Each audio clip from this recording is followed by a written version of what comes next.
L'adénome de la prostate, ou hypertrophie de la prostate, ou hyperplasie bénigne de la prostate, est banale, représente l'évolution naturelle de la prostate au cours du temps. Mais avec l'âge, la prostate grossit et finit par obstruer le canal de l'urètre qui passe en son milieu.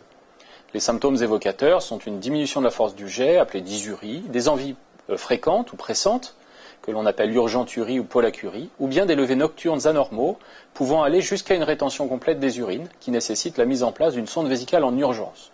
Ce cheminement est bénin et nécessite une prise en charge spécialisée. Le premier temps du traitement consiste à améliorer la fonction urinaire.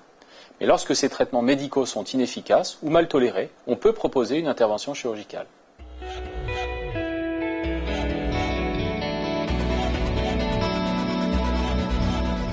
Classiquement, sur les petites prostates, c'est le fameux grattage qui est proposé, que nous appelons résection transurétrale de la prostate, qui consiste par voie naturelle à mettre une caméra dans l'urètre sous anesthésie générale ou une piqûre dans le dos que l'on appelle rachianesthésie, et par cet instrument, nous retirons les morceaux de prostate qui gênent l'écoulement. Ces morceaux de prostate sont envoyés à l'analyse anatomopathologique.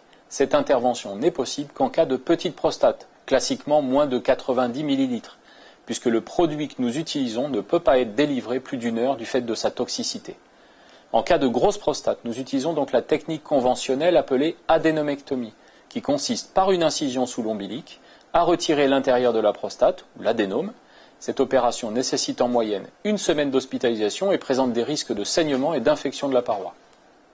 Un certain nombre d'alternatives se sont développées dans le traitement chirurgical de l'adénome de la prostate, toutes tailles confondues, et la plus récente est l'utilisation du laser. Nous utilisons au CHU de Tours un laser appelé Greenlight de la société AMS. Cette technique est utilisée dans le service depuis 2005 et nous disposons maintenant de la toute dernière génération. Ce laser permet de façon rapide d'enlever le tissu prostatique gênant.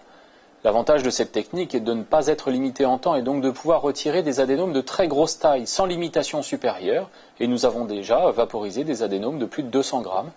De plus, il présente l'avantage de diminuer le risque de saignement, et c'est la raison pour laquelle les malades sous cardégique, Plavix, Préviscan, ceux aux antécédents de phlébite, d'embolie pulmonaire ou de troubles cardiaques, nous sont envoyés, puisqu'en minimisant le saignement, nous réduisons aussi le risque lié à l'arrêt des traitements anticoagulants.